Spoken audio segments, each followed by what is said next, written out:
भगवान श्री विष्णु कहते हैं, हे पक्षियों में श्रेष्ठ विंता के पुत्र, जो मनुष्य तुलसी वृक्ष का पालन करता है, वास्तव में उसने समस्त प्राणियों के उद्धार की व्यवस्था कर दी है। जहाँ तुलसी वन, कमल से युक्त सरोवर और पुराणों का उच्चारण होता है, इन स्थानों में सदा भगवान हरि निवास करते हैं।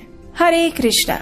कार्तिक मास के अंतिम दिन चल रहे हैं और इस समय में कार्तिक मास के शुक्ल पक्ष की एकादशी से लेकर कार्तिक पूर्णिमा तक श्रीमती तुलसी देवी का विवाह शालिग्राम स्वरूप के साथ करवाया जाता है। और इस विशेष तुलसी विवाह के उपलक्ष्य में हम श्रवण कर रहे हैं तुलसी विवाह की सुंदर पौराणिक कथा का। इस कथा श्रृंखला की पिछली कड़ी में हमने श्रवण किया कि भगवान शिव ने शंखचूड़ को समझाने का, प्रेम पूर्वक मनाने के अनेक प्रयास किए, लेकिन शंखचूड़ इस युद्ध को करने के लिए उत्सुक था। और फिर आगे क्या होता है, चलिए आज के इस अध्याय की ओर आगे बढ़ते हुए हम इस कथा का श्रवण करते हैं। शंखचूड़ शीघ्रता से उठ गए। उन्होंने शिवजी को नतमस्तक होकर प्रणाम किया और अपने सभी मंत्रियों के साथ रथ पर सवार हो गए। भगवान शिव ने भी अपनी सेना को तुरंत आदेश दिया और उनकी सेना भी तैयार हो गई। शंखचूड़ ने भी अपनी सेना को तैयार कर लिया। औपचारिक रूप से युद्ध के प्रारंभ होने की घोषणा हुई।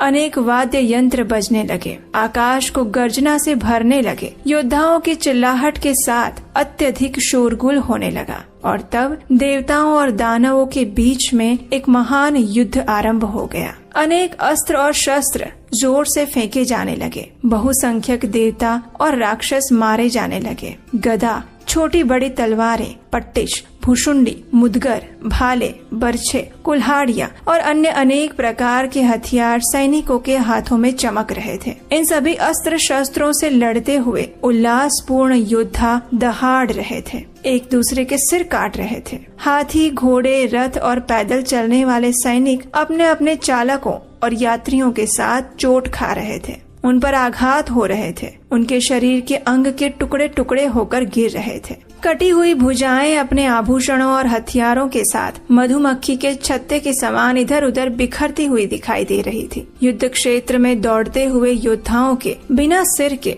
शरीर उछल रहे थे, लेकिन तब पर भी वे अपने शस्त्र पकड़े हुए थे। योद्धाओं ने एक दूसरे के ऊपर अपने इतने अधिक तीर छोड़ दिए थे कि सूर्य देव भी दिखाई नहीं दे रहे थे। ऐसा लग रहा था मानो वर्षा ऋतु का आगमन हो गया है। सभी सेनापति और नायक सिंह के समान गर्जना कर रहे थे। बहुत जोर से शंख बजाकर क्रोधित होकर उग्र रूप से लड़ रहे थे। ये संघर्ष अत्यंत भयावह और उपद्रवी था, लेकिन वो योद्धाओं और लड़ने वालों को रोचक आनंद दे रहा था। और उसके बाद देवताओं को परास्त कर दिया गया। वे सभी अनेक हथियारों और अस्त्र शस्त्रों द्वारा घायल हो गए और कुछ तो भयभीत होकर युद्ध से भागने लगे।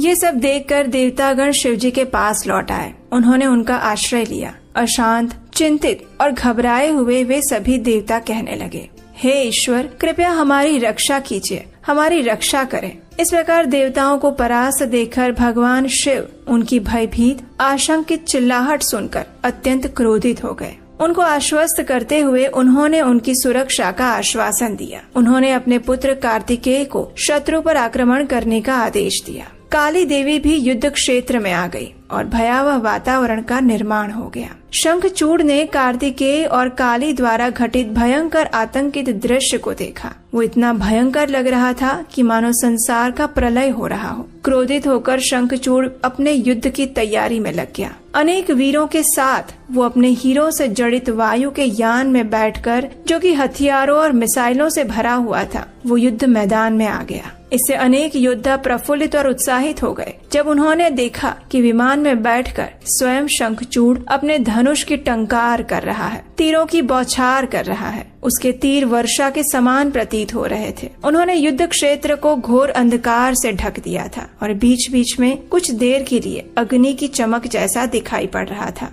ये देखकर नंदीश्वर और अन्य देवतागण भय के कारण बचकर निकलने लगे और तब कार्तिकेय भी वहाँ से चले गए। शंखचूड़ ने कार्तिकेय के रथ को तोड़ दिया, उनके धनुष को टुकड़े टुकड़े कर दिए। रथ और घोड़ों के टुकड़े कर जाने पर उनके मयूर वाहन को भी छितर बितर कर दिया। तब उसने अपने चमकदार तेज भाले को कार्तिकेय के वक्ष स्थल पर घुमाकर जोर से फेंका। उस प्रहार की शक्ति से कार्तिकेय भी अचेतन अवस्था में आ गए। कुछ समय बाद चेतना आने पर कार्तिकेय अपने मजबूत और रत्न जड़ित रथ पर सवार हुए, अपने अस्त्र शस्त्र उठाए और विस्मयकारी रूप से युद्ध करने लगे। अपने रहस्यमयी शस्त्रों का प्रयोग करते हुए उन्होंने क्रोध में आकर उन सभी शस्त्रों को टुकड़े टुकड़े कर दिया जो शंखचूड़ द्वारा उनके ऊपर फेंके गए थे। तब उन्होंने अपने जल अस्त्र का प्रयोग किया, अग्नि प्रज्वलित की, असुर के धनुष और रथ को तोड़ डाला और उनके सारथी को मार गिराया। एक पराक्रमी के समान दहाड़ते हुए,